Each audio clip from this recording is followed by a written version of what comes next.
Chegamos ao momento mais importante da nossa reunião. A Bíblia, no livro do Apocalipse, várias vezes diz: ouça o que o Espírito diz à igreja. Abra sua Bíblia, por favor, na carta de Paulo aos Romanos, capítulo 1. O tema de hoje é o preço da visão.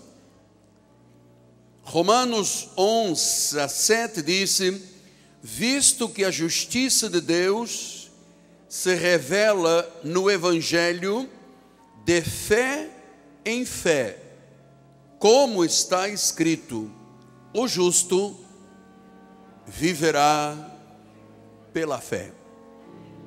A fé é vencedora, a fé é convicção, a fé é certeza, a fé não falha, ela é santíssima, ela é a fé dos eleitos. Vamos ouvir o Espírito falar à igreja. Oremos ao Senhor.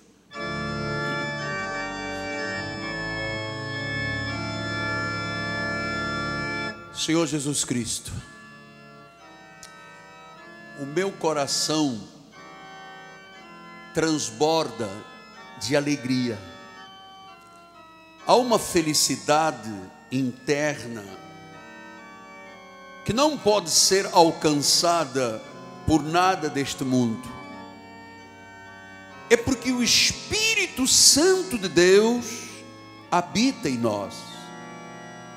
Por isso temos esta paz, esta alegria que transcende o normal e o natural. Temos um coração de terra fértil. E agora chegou a hora do semeador semear as suas sementes neste coração. Como ele é um coração de terra fértil, vai começar a germinar e vai dar frutos, muitos frutos, a 30, a 60 e a 100 por um da semente. Com alegria recebemos a palavra e com gratidão te louvamos pelos frutos da palavra. Em nome de Jesus, e todo o povo de Deus diga amém, amém e amém. Muito obrigado, meu bispo amado. Meus amados irmãos, minha família, santos preciosos, eleitos segundo a presciência de Deus, prognoses de Deus, a determinação, a soberania de Deus, selo do meu apostolado, meus filhinhos em Cristo Jesus.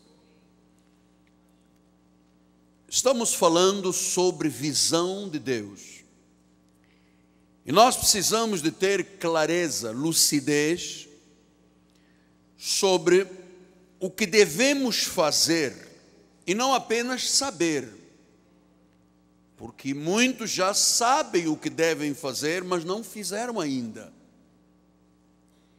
Então o importante é fazer, não é apenas saber. E nós temos que entender realmente o que Deus quer que façamos. Qual é o propósito da nossa vida? Qual é a nossa chamada? Qual é a nossa missão? E qual é a área que Deus quer que a vida se expanda? Lembra-se o que disse o profeta? Que a tenda se alargue, que as cordas se estiquem, que as estacas se finquem. E o profeta diz: não impeças. Então nós precisamos de ter uma ideia, uma visão em prol de algo que eu possa viver e morrer por isso. É a visão de Deus no coração. Eu estou durante estes meses falando muito, e para a glória de Deus o faço como testemunha às nações, que muito do que eu venho ensinando aqui, transmitindo, é o resultado daquilo que eu tenho vivido no ministério. Você sabe que eu, em prol do ministério, eu entendi que eu deveria ter uma visão, que é a de Deus, para viver e morrer nisto. Eu não tenho várias frentes, várias opções, e eu já tenho ensinado a igreja, quando a pessoa acha que é pau para toda obra, ela não faz nada bem. Meu coração nunca se dividiu em relação à obra do Senhor.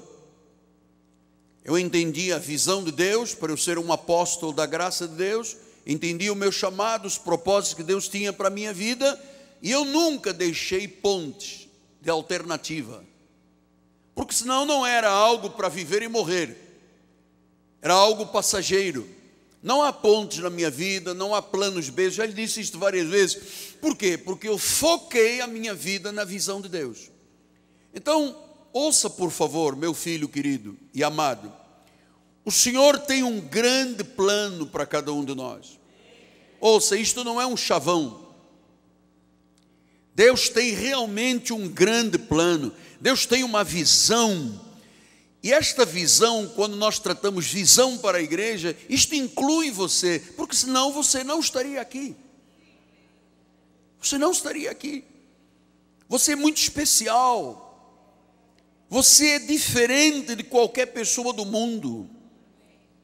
O Criador, Jesus, o Senhor, Ele tem um plano para a tua vida, e ninguém vai poder fazer aquilo que você tem que fazer. Isso se chama a visão da fé. Você tem que visualizar o que Deus quer a respeito da minha vida. É na família, é nos negócios, é nos empreendimentos, é na carreira, é nos estudos, o que Deus tem. Então, acredite que o impossível que você está enxergando agora, para Deus será possível. Esta é a minha experiência. O plano de Deus, quando Ele dá esta visão de alguma coisa, no meu caso, é a obra do Senhor. Foi a construção da catedral, foi os ministérios de divulgação da palavra, rádio, televisão, satélite, e muito mais surgirá aí pela frente. Eu sempre entendi que quando Deus dá a visão, nada pode fracassar. Nada. Por quê? Porque nós temos valor. Deus nos criou de forma maravilhosa e assombrosa.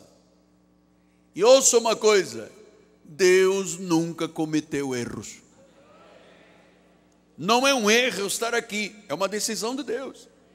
Não é um erro você estar aqui, foi uma decisão de Deus. Então, Deus nos criou, e Ele agora quer que você viva o plano que Ele tem para a tua vida. Em Atos dos Apóstolos 2,17 diz: nos últimos dias, diz o Senhor, eu derramarei do meu espírito sobre toda a carne. Vossos filhos, vossas filhas vão profetizar, vossos jovens vão ter visões, os velhos vão sonhar. Isso quer dizer visão de Deus. É uma visão que nasce de uma ideia de Deus, de um projeto de Deus. Deus, o Senhor está colocando no meu coração sobre empreendimentos, sobre uma construtora, sobre uma loja, sobre uma empresa, sobre um negócio. Isso tem que ser uma coisa clara, e você tem que começar a profetizar, a ter esta visão clara do que Deus tem para a tua vida, e a sonhar, independentemente se você já tem terceira idade ou quarta idade. Sonhar. Não fique cético, pensando, será possível? O apóstolo vem dizendo isto aqui todos os cultos. Será possível que Deus tem algo grande para a minha vida?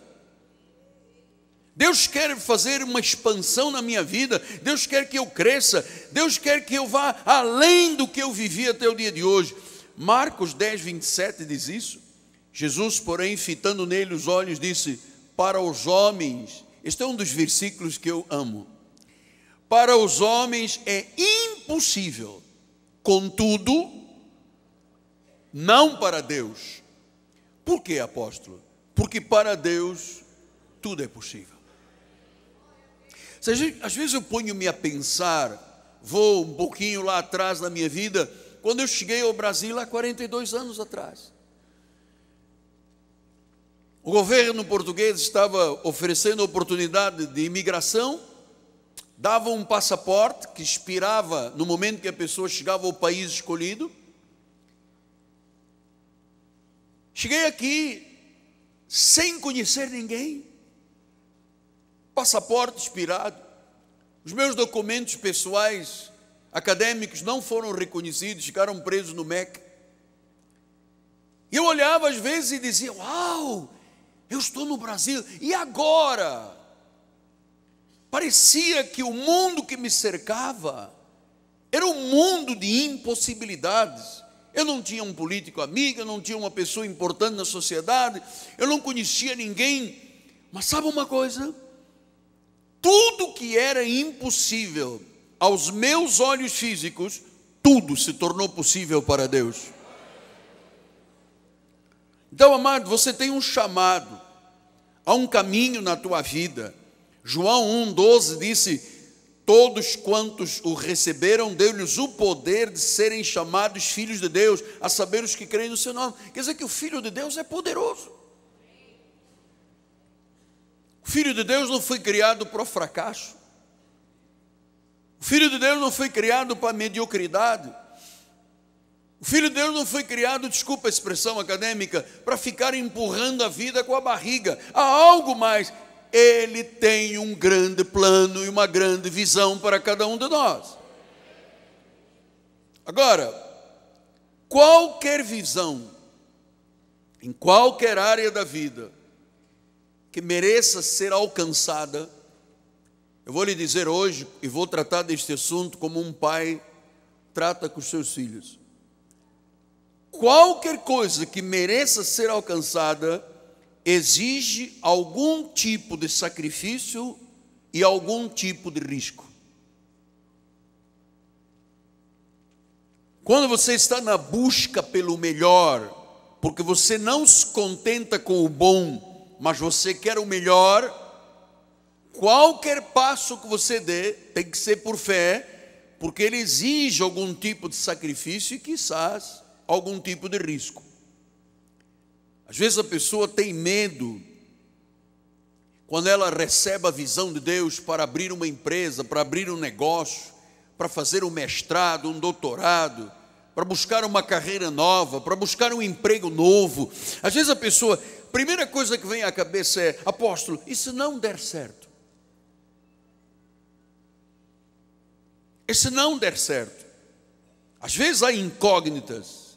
Pastor, e se eu investir e não tiver o retorno, como é que fica a minha vida? É aí que eu tenho que lhe dizer que sacrifícios e riscos são inevitáveis quando alguém quer crescer na vida, quando alguém quer ser alguma coisa na vida, ser alguém na vida, não apenas viver e chegar lá na frente e morrer. Visão exige coragem, exige confiança, fé no resultado certo, exige comprometimento, exige foco, exige compromisso sincero com aquilo que nós verdadeiramente poderemos ser. E eu vou lhe dizer, amado, se você já colocou o pé na água, se você já está determinado, não desista, por favor. No meio desses sacrifícios e riscos, a tendência é desistir. Muita gente começou muita coisa na vida e desistiu. Olha, Davi não derrotaria Golias se ele não tivesse desafiado o gigante e se ele não tivesse corrido o risco de chamar um homem para uma batalha, um duelo.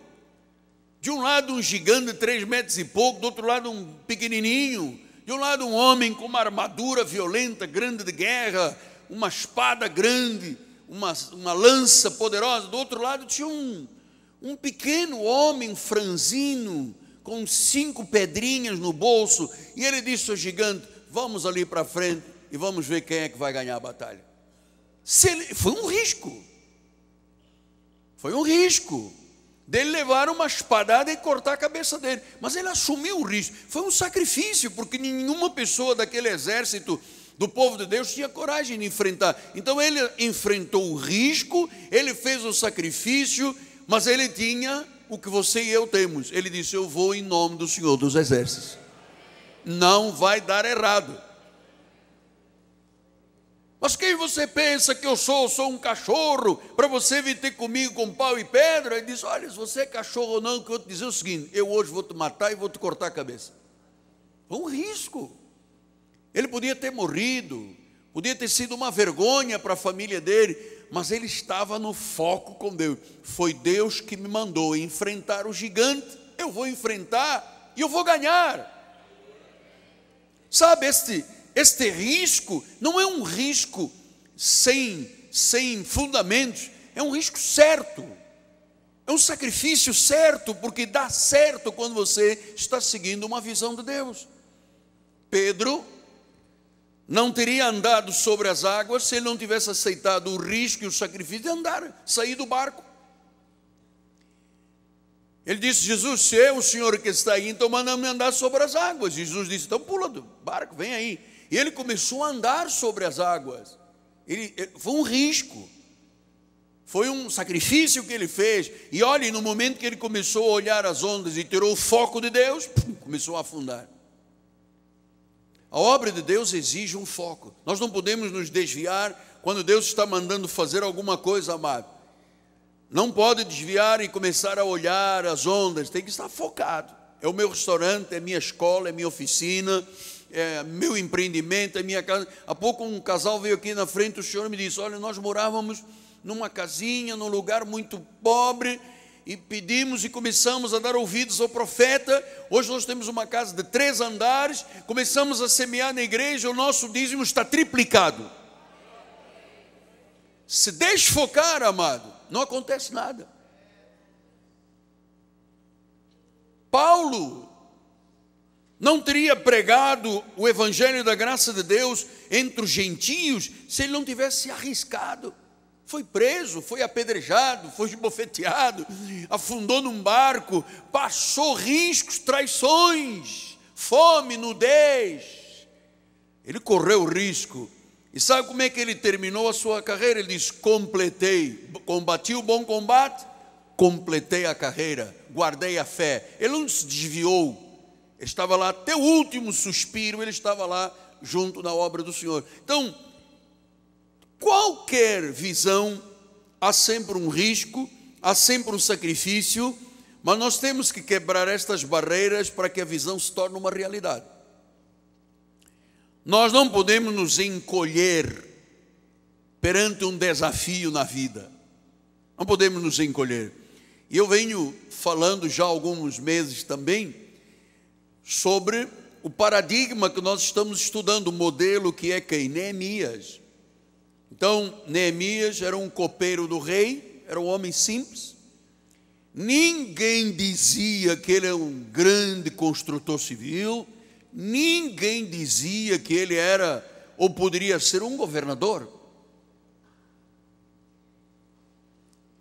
Mas no momento em que ele recebeu a visão de Deus, no momento em que ele entendeu que ele tinha que sair da Pérsia para Jerusalém, para reconstruir os muros da cidade e as portas, amado, ninguém mais o deteve.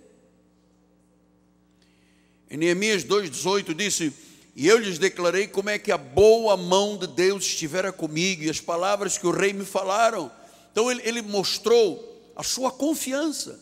Eu saí da Pérsia para ir para Jerusalém, onde há muros derrubados há mais de 150 anos, ninguém fez nada, tem governador, tem magistrado, tem sátrapa, tem tudo, e agora eu, o copeiro, é que vou resolver esse problema. Mas olha lá o foco. Ele diz: eu vou assumir esse risco, eu vou fazer qualquer sacrifício, porque a boa mão de Deus está comigo. Eu tenho que impregnar isto no teu coração, porque quando ele passou a visão aos moradores de Jerusalém, olha o que o povo diz. Então disseram, levaram a sério a visão de Deus na vida de Neemias. Então disseram: disponhamos-nos e edifiquemos. E fortaleceram as mãos para toda a boa obra. Ou seja, aquele povo entendeu a visão, aquele povo entendeu a chamada, aquele povo teve que entender que era hora de acabar com o opróbrio, com a miséria que a cidade estava vivendo. Então todo mundo em Jerusalém estava de braços cruzados até Neemias aparecer. Você sabe que em 1986 para cá, de 86 para cá, todos os ministérios no Brasil estavam de braços cruzados. Todos tinham a Bíblia igual a minha, todos criam no mesmo Deus, mas estavam vivendo lá com a mulher de hemorragia, o cego de Jericó, o Zaqueu que sobe na árvore. Aí eu cheguei com uma visão de Deus e comecei a falar predestinação, eleição, falso livre-arbítrio, soberania de Deus, as duas sementes, o lobo e a ovelha. Uau! Abençoado, salvos pela fé e graça, justificados pela fé. Amado, quando comecei a fazer este tipo de anúncio, a igreja, estávamos lá no antigo cinema, a igreja fortaleceu, entendeu a visão, fortaleceu as mãos e começamos a reconstruir o evangelho no Brasil. O evangelho no Brasil, Mauro, estava com os muros destruídos e as portas queimadas. A igreja estava enferma, doente. Era tudo com cruzadas e semanas de fogueira santa, correntes, óleo, sal. E quando eu cheguei trazendo a visão de Deus, a turma toda se virou contra, exatamente como fizeram com Neemias. Até profetas foram contra Neemias. Então, reconstruir os muros de Jerusalém significava um risco, um sacrifício, como foi um risco e um sacrifício para a minha vida. Amado, eu era convidado todos os dias para congressos, convenções, e de repente eu comecei a ver a turma dizendo: cuidado com esse homem, cara. Esse homem está querendo reconstruir os muros, não pode. Nós queremos um povo sem conhecimento, porque é a forma de dominar as pessoas. O meu povo tem sido destruído porque lhe falta o quê?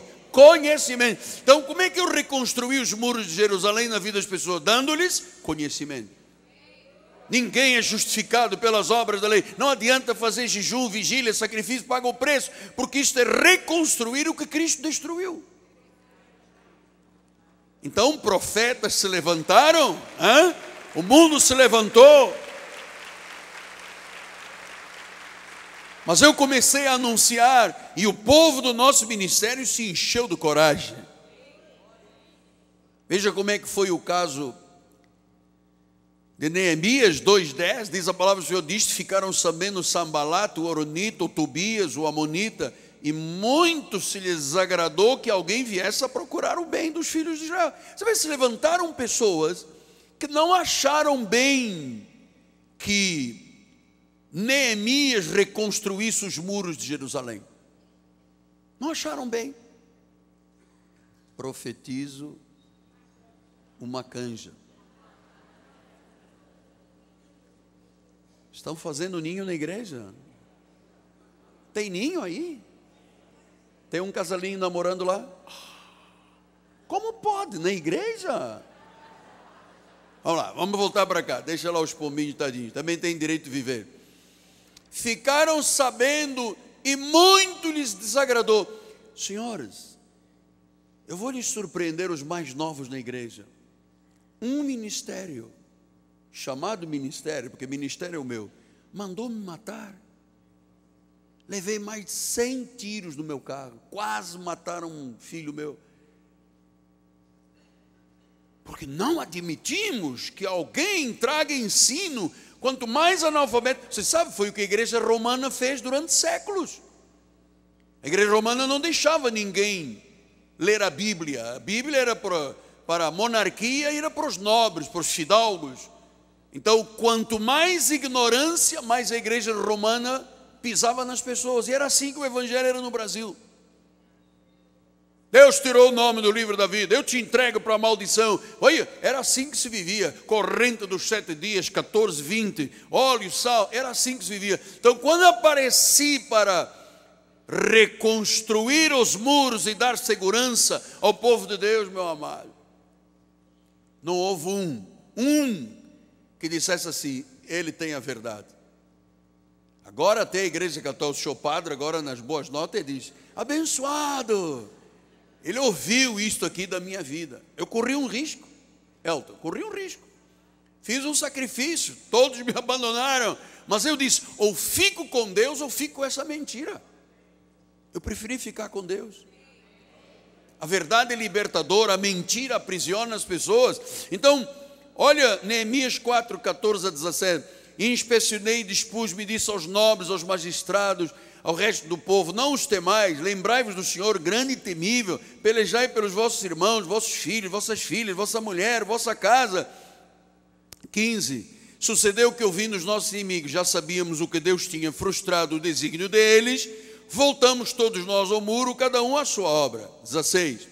Daquele dia em diante, metade dos meus moços trabalhava na obra, e a outra metade impunha lanças, escudos, arcos, coraças, e os chefes estavam por trás da casa de Judá. Versículo 17. Os carregadores que por si tomavam as cargas, cada um com uma das mãos fazia a obra, e com a outra mão segurava a R15.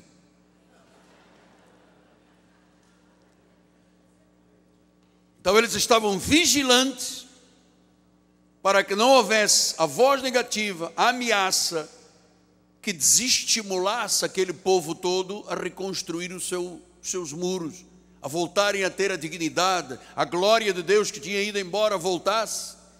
Era isso que era a proposta de Neemias, porque eram vozes ameaçadoras, eram rumores malignos, e eles diziam: ninguém vai reconstruir os muros. Mas Neemias tinha uma visão, ele assumiu o risco, ele disse: eu vou reconstruir o muro. Eu vou fazer a minha empresa, apóstolo. Eu vou fazer os meus negócios prosperarem. Eu vou fazer a minha pós-graduação, meu mestrado, doutorado. Eu vou viajar, eu vou construir a minha casa. Uma irmã me disse há pouco: a minha casa estava há 30 anos despedaçada. Comecei a ouvir o apóstolo, a minha casa está toda reconstruída. É isto que eu estou fazendo.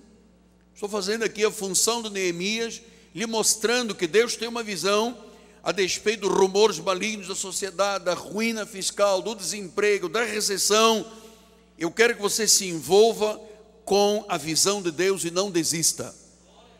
Olha Neemias 6, 1, 13 e 14, assim: tendo ouvido Sambalat, Tobias, Gesem, o Arabe e o resto dos nossos inimigos, que tinha edificado o muro e que nele já não havia brecha, já não havia vergonha, e ainda até esse tempo não tinha posto as portas dos portais, Sambalat e Gesem mandaram dizer-me: vem, encontrei-me nas aldeias do Vale do Ono, porém tentavam fazer-me mal. O que é que Neemias estava fazendo? O bem. O que é que o inimigo queria fazer com eles? O mal. Então era um risco.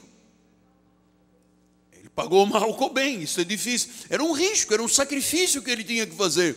Versículo 3: enviei-lhes mensageiros a dizer: estou fazendo uma grande obra, de modo que não poderei descer. Por que cessaria a obra enquanto eu a deixasse e fosse ter convosco? Então Neemias dizia: eu estou aqui no foco, amado. Eu me lembro quando nós começamos a construir esta igreja. Não é a igreja, não é o templo, é uma cidade aqui. Eu já lhe disse isto aqui. Eu chegava aqui 6 horas da manhã, muitas vezes. Passava o dia inteiro aqui. Tinha um cartãozinho, uma caixa de cartão, eu punha ali naquele canto para descansar. Às vezes saía daqui 3 horas da manhã, chegava às 6, saía 3 horas da manhã, ia a pé para casa. No dia seguinte estava aqui 6h30, 7 horas, já estava aqui de volta. Era um risco que eu corria, mas era um risco certo. Era Deus que estava neste plano, não poderia dar errado. Então o versículo 14 diz a palavra do Senhor: lembra-te, meu Deus, de Tobias e de Sambalat, no tocante a estas obras, e também da profetisa Noadia, e dos mais profetas que procuraram atemorizar-me. Veja, os próprios profetas de Jerusalém atemorizavam um servo que queria o bem dos filhos de Deus. Eu me recordo, durante a construção, aqui ao lado tem uma igrejinha pequenininha, e o pastor mandou aqui um presbítero falar comigo. Ele veio vender picolés, e você que está no outro país, picolé é um ice creamzinho. E eu fui lá, ele trouxe uma caixa de isopor e disse: dá aí 50 picolés que eu vou distribuir aqui pela galera. Ele distribuiu, vendeu os picolés todos, eu paguei. Ele olhou para mim e disse assim: isto aqui não ficará pedra sobre pedra, porque o diabo deve ir Deus. Ah, meu Deus. Eu fui correndo atrás dele até a delegacia de polícia, cara. Ele veio aqui tentar me intimidar como falso profeta, porque Deus tinha dito que não ficaria pedra sobre pedra. Porque o que nós estamos fazendo? Não era boate, não era motel, não era restaurante. Era o quê? Era a casa do Pai. O que Neemias está fazendo? Reconstruindo a casa do Pai, para que a glória de Deus voltasse, para que o povo voltasse a ser respeitado. Então minha missão é esta, amado. É reconstruir os muros. E durante muito tempo, profetas vieram para dizer que eu ia morrer. Eu me recordo um dia, o líder aí de uma igreja da Barra ligou para mim e disse: olha, Deus me deu uma palavra para você. Disse: qual é? Na noite de Natal você vai morrer. Eu disse: logo na noite de Natal, na hora de vai comer bacalhau, o quê? Vou engolir uma espinha? Vai morrer porque você está pregando aí uma coisa estranha chamada predestinação e soberania. Você está dando força demais a Deus. Você nem fala do diabo na tua igreja. Então Deus me disse: vou te matar no dia de Natal. Disse: olha, eu estou fazendo o jornal da igreja, meu irmão. Ciúme fica mal, fica na tua. Fica aí fazendo surf, pintando peixinhos, que eu tenho que fazer uma grande obra. Não vou me preocupar com você. Eu me esqueci daquilo. Passou a noite de Natal, passou mais um mês ou dois. E um dia eu fui a São Paulo com dois bispos da igreja para uma feira de câmeras. Quando entramos no avião, eu entrei primeiro, sentei. Passado um pouco, quem chega? Este homem, que disse que eu ia morrer no Natal. Aí eu olhei para ele e falou: oba! E eu disse: hoje a profecia se cumpre.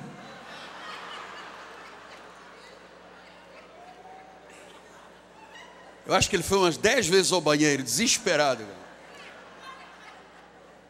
Esta gente aqui, que tenta atemorizar. Você vê, às vezes uma pessoa de família, às vezes um amigo, que vai te atemorizar, diz: você não dá, você já viu, aquele errou, aquele quebrou, tem desemprego, tem ruína fiscal. Amado, não ouça Noadia, não ouça Tobias, não ouça Sambalá, ouça Deus, pelo seu profeta.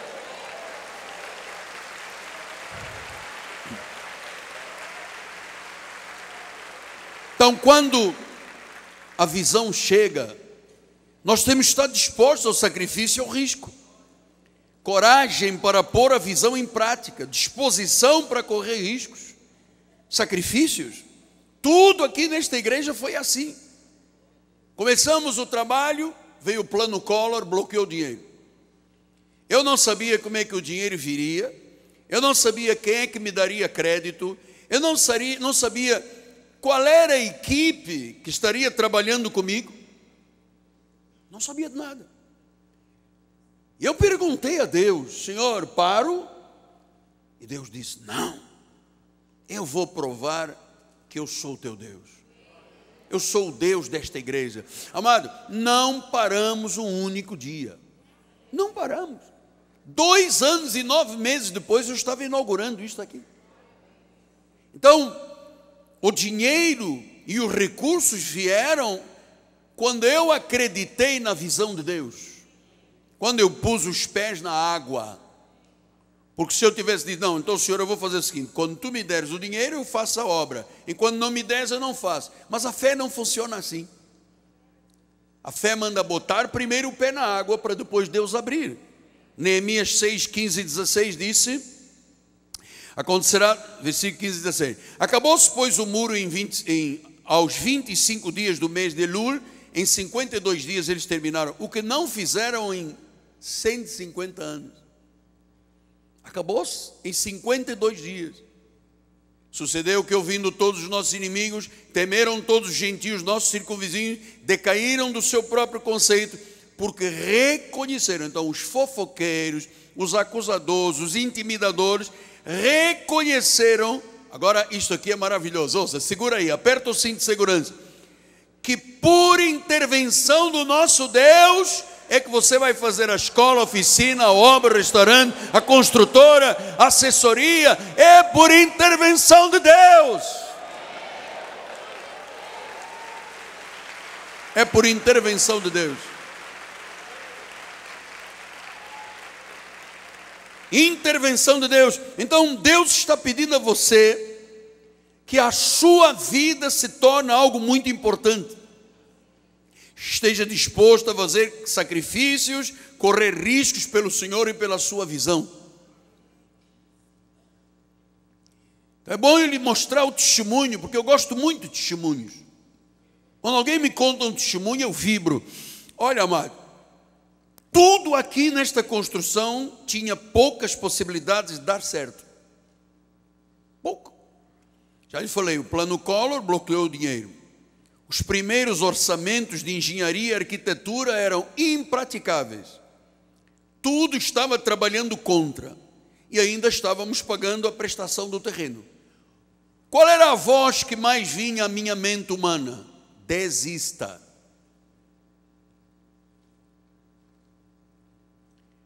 Qual era a voz que vinha do coração de Deus para o meu coração? Pela fé, faça. Porque quem fez tudo na realidade, a intervenção, é Deus que faz.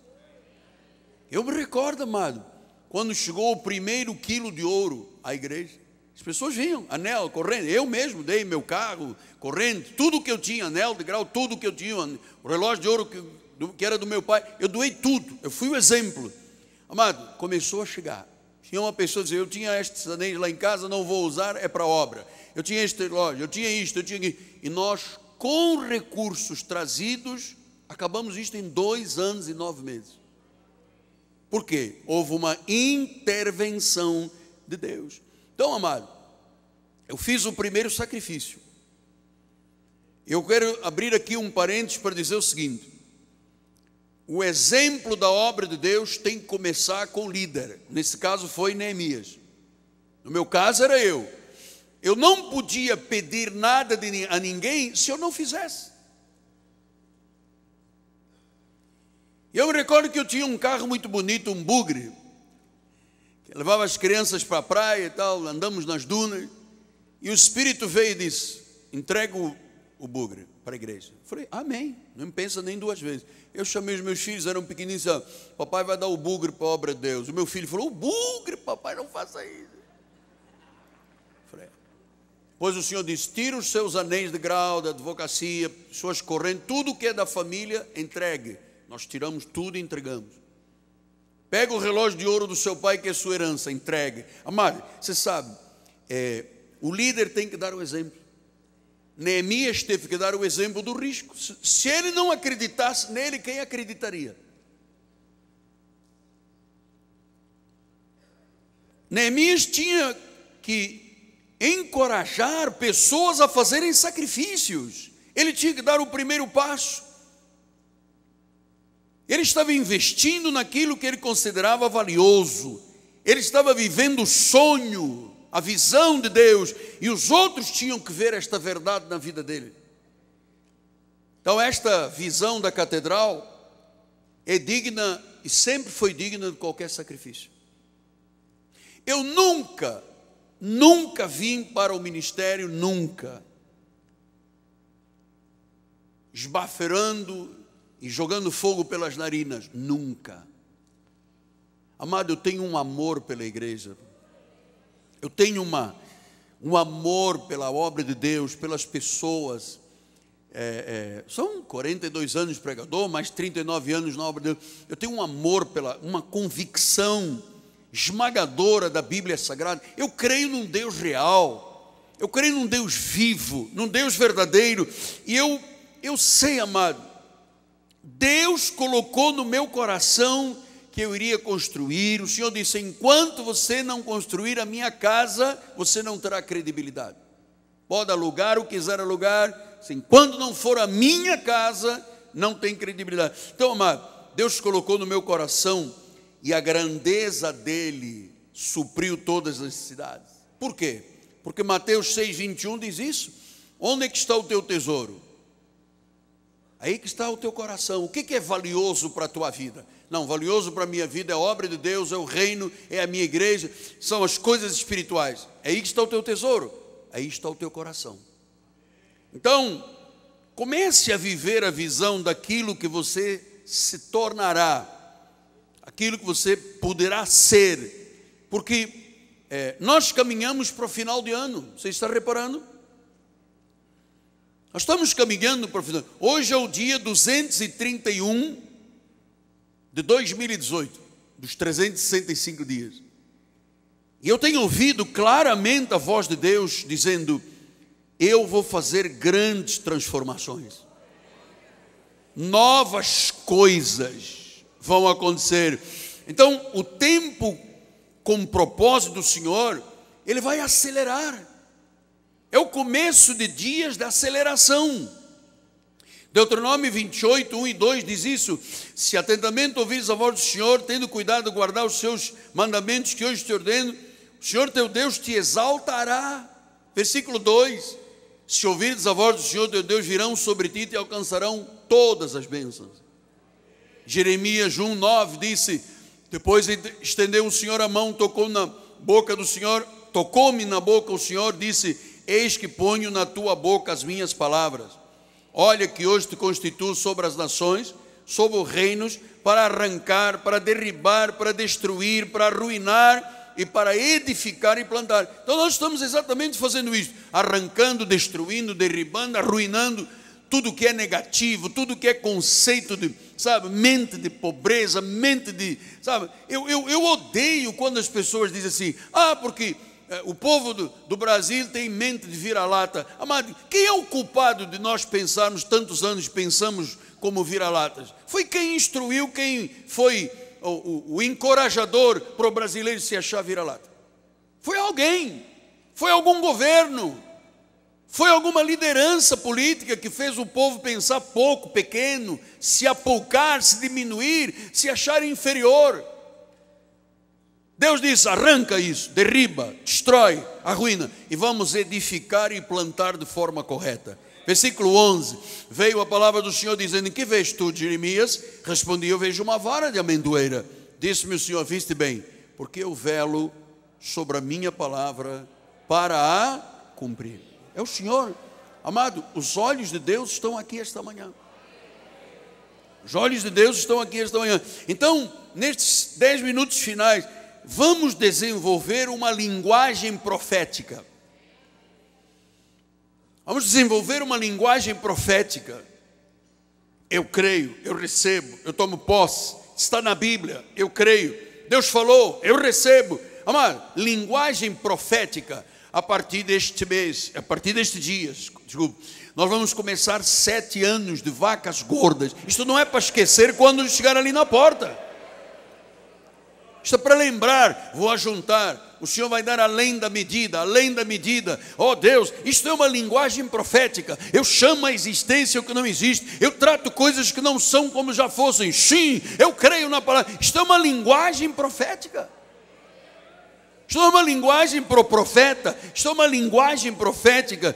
Lucas 5:36 a 38 diz: também lhes disse uma parábola: ninguém tira pedaço de veste nova e põe em veste velha. Isto vai rasgar a nova, o remendo da nova não se ajustará à velha.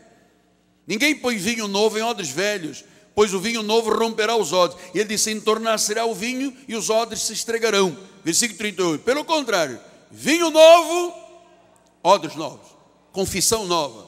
Eu creio, está na Bíblia, eu recebo. Eu não dou ouvidos a Sambalá nem a Tobias, nem a Herodias. Eu creio na palavra, eu sigo um profeta, eu tenho um anjo na minha vida, eu estou determinado, vai acontecer, eu creio, não aceito o negativo. Isto é uma linguagem profética, amado. Como é que vai ser? Não sei, Deus vai intervir. Isso é uma linguagem profética. Eu tenho odres novos com vinho novo. Vinho novo, quero odres novos. Nova postura, nova confissão. Um sonido claro. Olha o que diz 1 Coríntios 14, 8. Oh, eu sinto a presença de Deus, amado. Pois também se a trombeta der um som incerto, quem é que se prepara para a batalha? Assim vós, se com a língua não disseres uma palavra compreensível, como é que se entenderá o que dizeis? Porque estareis como se falasseis ao ar. Há sem dúvidas muitos tipos de vozes no mundo, nenhum deles sem sentido. Versículo 11. Se pois ignorar a significação da voz, serei um estrangeiro para aquele que fala, e ele estrangeiro para mim. Então, o que a Bíblia diz? Eu tenho que ter um sonido claro. Irmão, está tudo bem? Em perfeita vitória. Sim, mas o próximo, eu estou em perfeita vitória. Mas a crise, o meu Deus, segundo a sua riqueza em glória, há de suprir cada uma das minhas necessidades. Amado, isto é uma linguagem profética. O Senhor é o meu pastor e nada me faltará. Eu posso todas as coisas naquele que me fortalece. Em todas as coisas eu sou mais que vencedor. Isto é uma linguagem profética. Isto é vinho novo em odres novos. Vinho novo em odres novos. Isto é linguagem profética. Nós somos profetas da graça de Deus. Está na Bíblia, eu creio. Está na Bíblia, eu recebo. Está na Bíblia, eu tomo posse. Amado, não temos alternativa. Nós somos a resposta para esta sociedade. Nós vamos impactar todas as esferas da sociedade e dos governos. Tudo que Jesus conquistou na cruz é nosso direito. Vamos ver expansão, vamos ver alargamento, vamos ver milagres, vamos ver negócios, vamos ver empreendimentos, vamos ver o sobrenatural no natural. Vai ser demonstração do Espírito Santo. Vai ser demonstração. A glória de Deus se multiplicará. Ele é o leão da tribo de Judá. Ele é o Senhor, Ele é o Rei. Ele quer ver uma igreja com fé. Há fé nesta igreja. Há fé nesta igreja. Há fé nesta igreja. Há fé, há fé, há fé.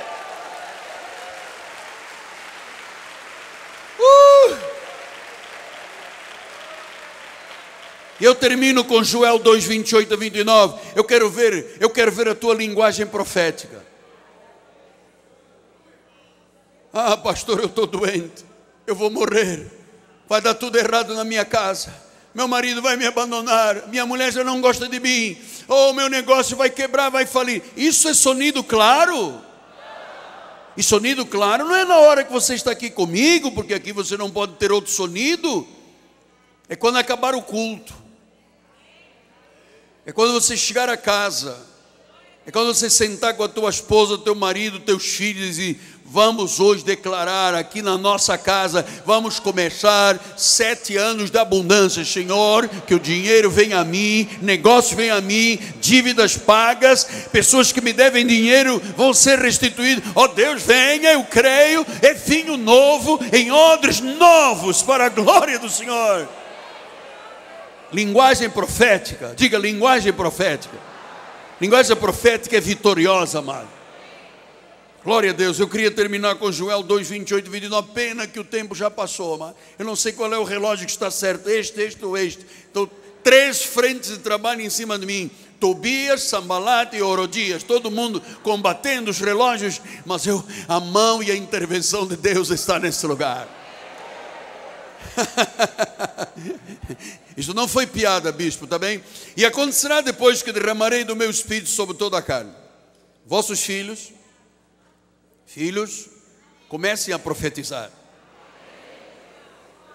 Eu vou me formar. Começa a profetizar, meninos da igreja, meninas da igreja. Eu vou, mas pastor, a faculdade é cara, tudo é difícil, as faculdades do governo não têm aula. Eu vou me formar. Essa linguagem é profética. Eu trato coisas que não são como se já fossem. Aleluia. Oh, eu chamo à existência coisas que não existem. Eu digo o que está na Bíblia e eu creio. Aleluia. Então, vossos filhos e as vossas filhas têm que começar a profetizar. Eu hoje estava profetizando a respeito dos meus filhos. Também sobre os meus filhos. Deus prepara a futura esposa do Davi. Prepara o futuro marido da Ana Laura. Prepara, Senhor, porque Deus me deu a graça de eu ter 2 gêneros maravilhosos, amado. Eu quero agora para meu filho uma mulher de Deus, que canta no coral, que fala em línguas, seja dizimista e dança aqui na frente. Eu quero um marido para minha filha, que seja um homem de Deus, como este exemplo dos meus gêneros aqui são. Eu estou profetizando, estou ensinando os meus filhos a profetizar. E os velhos? Velho quem é? A partir dos 40 anos é velho. Então todos os velhos vão começar a sonhar. Eu vou viver até os 100 anos, eu vou viver até os 100 anos, eu vou construir a minha casa, eu vou ter a minha empresa, eu vou cuidar dos meus netos, eu vou vencer. Os velhos vão sonhar e os jovens vão ter visões. Visão.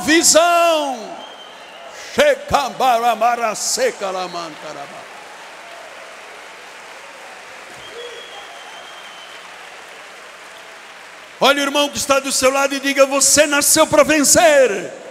Você nasceu para vencer. Você nasceu para vencer. Aleluia. Diga para o irmão do outro lado.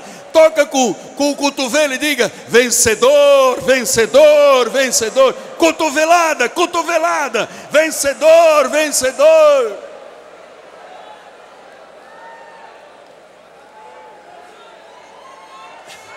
Shacamanta corroba baba shekara. Ura baba seke mene cobasteira amadara. Ripepepe sekere mene corroma marase. 7 anos de vacas gordas. 7 anos além da medida. 7 anos de expansão. Acabou vaca magra.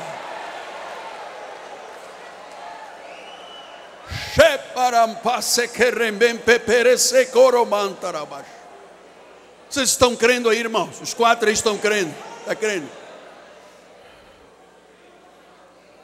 Língua profética. Pastor, mas não existe. Eu trato coisas que não são como se já. Começa a ver tua casa bonita, amado. Com aquele espelho na entrada. Quando você entrar, você diz: quem é você? E o espelho vai dizer: é você. Começa a sonhar com a tua casa, com o terraço, com churrasqueira, amado. Sábado você pega a linguiça da Perdigão, queima. A vizinhança toda vai saber que tem Deus na tua casa, amado. Você vai comprar o teu carro, você vai comprar a tua casa, o teu terreno, você vai fazer um empreendimento, você vai aumentar as tuas lojas, você vai construir, você vai edificar, porque você está plantando e edificando de forma correta. Derribamos, destruímos, arruinamos e arrancamos todo o pessimismo, toda a vaca magra, toda a necessidade. Está destruída, está repreendida.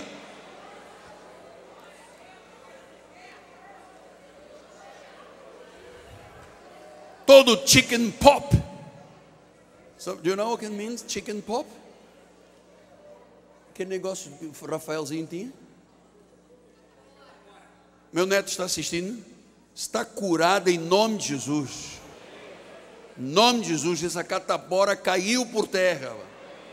Não existe chicken pop. Existe a glória de Deus. Então vamos agora gastar 1 minuto, amado. 1 minuto. Com linguagem profética.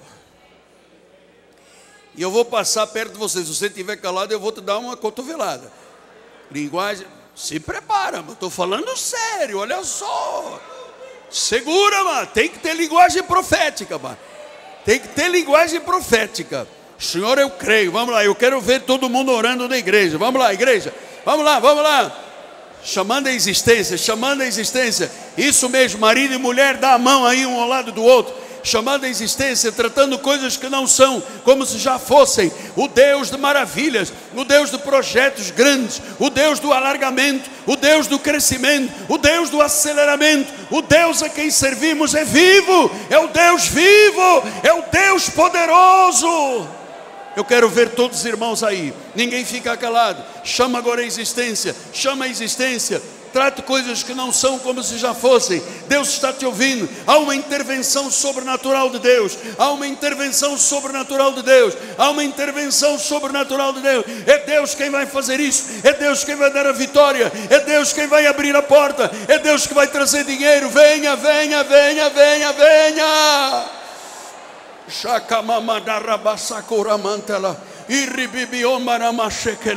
O dinheiro virá à nossa vida. O dinheiro virá à nossa vida. Negócios, oportunidades, portas. Eu estou tratando coisas que não são como se já fossem. Gente vai restaurar a sua felicidade. Gente vai restaurar os seus casamentos.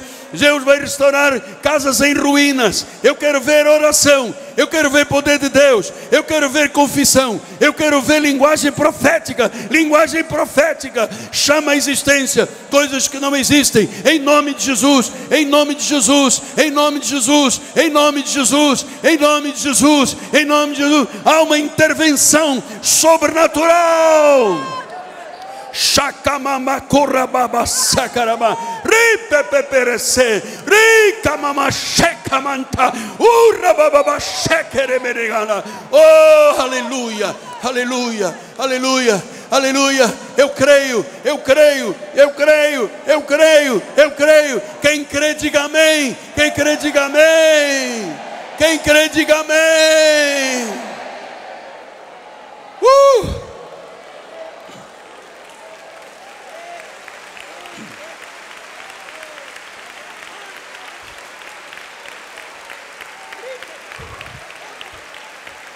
Eu creio. Diga, eu creio. Diga, eu creio na intervenção de Deus, no sobrenatural de Deus. E eu confesso que eu recebi em meu espírito que começa agora um tempo, 7 anos de vacas gordas, de abundância, além dos limites, além, muito além. Em nome de Jesus. Em o nome de Jesus.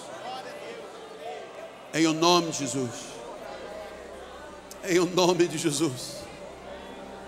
Em o nome de Jesus. Em o nome de Jesus. Aleluia. Em o nome de Jesus. Aleluia. Em o nome de Jesus, em o nome de Jesus, eu recebo, Pai, vinho novo em odres novos, vinho novo em odres novos. Eu recebo recursos, eu recebo dinheiro, eu recebo quantias grandes para colocarmos as antenas, Pai, para construirmos a catedral na Barra, em Lisboa, em Maputo e em Luanda. Eu creio, Pai. Eu creio que Tu levantarás homens ricos, milionários. Que nesse momento você receba também saúde para o teu corpo. Que os teus ossos fiquem rijos. Ossos duros. Fogo nos ossos. Toda doença, toda enfermidade, saia.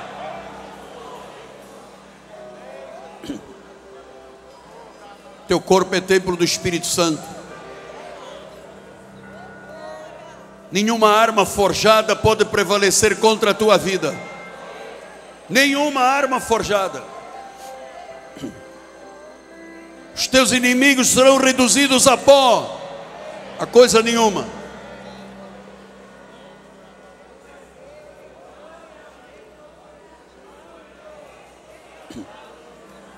Você está com linguagem profética?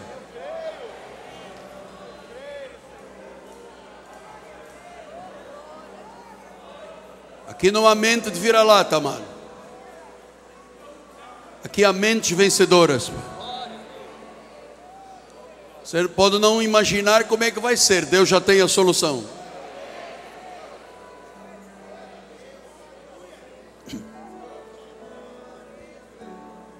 Glória a Deus.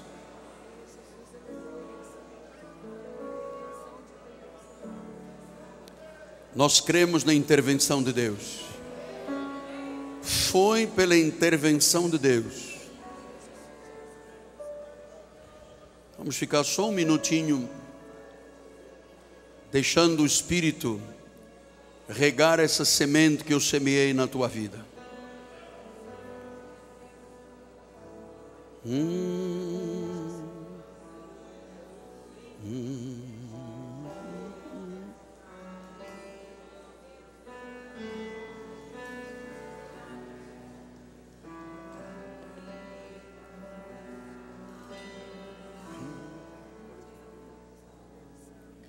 Te exaltamos, ó Cordeiro Santo de Deus.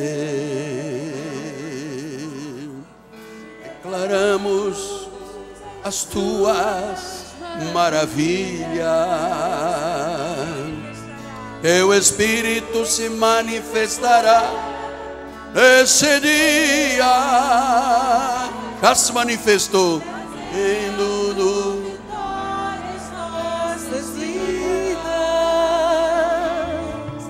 Te exaltamos, ó Cordeiro Santo de Deus, e declaramos as tuas maravilhas. Teu Espírito se manifestará nesse dia, trazendo vitórias nossas vidas. Tentará contra o braço forte do Senhor? Quem impedirá o seu agir? Quem poderá nos resistir? Se a palavra de vitória já foi liberada a nós.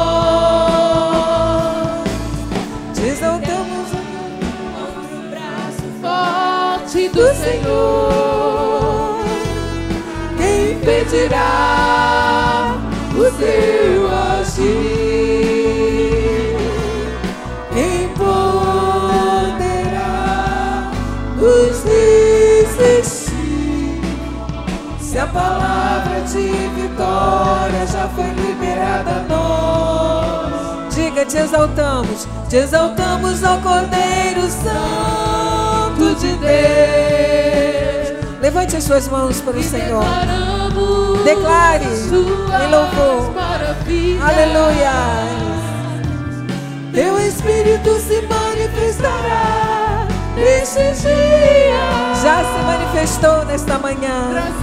Glória a Deus. As nossas vidas. Diga, quem tentará contra os braços fortes do Senhor? Quem impedirá o seu? Ninguém vai impedir o agir de Deus. Quem poderá nos resistir? Se a palavra de vitória já foi liberada a nós.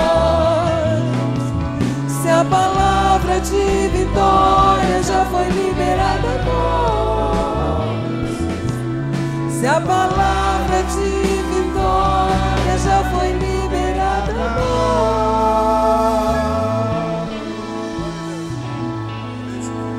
Glória a Jesus. Santo. Aleluia, Senhor. Levante, continue com as suas mãos para os céus. Obrigada, Senhor, porque nós saímos aqui nesta manhã na certeza que haverá intervenção da Tua mão poderosa em todas as áreas das nossas vidas, Pai. Senhor, dá ordens aos Teus anjos que nos levem em paz. Nós saímos daqui tranquilos, Senhor, em descanso, porque nesta semana nós vamos começar a ver a Tua intervenção poderosa, Senhor. Nós cremos no Deus que está vivo, um Deus que cuida de nós. Saia daqui feliz e abençoado, porque não há impossíveis para o Deus que nós servimos. Graça e paz, um domingo vitorioso e uma semana de maravilhas. Amém. Amém. Amado, pega, vamos dar um aplauso, vamos lá.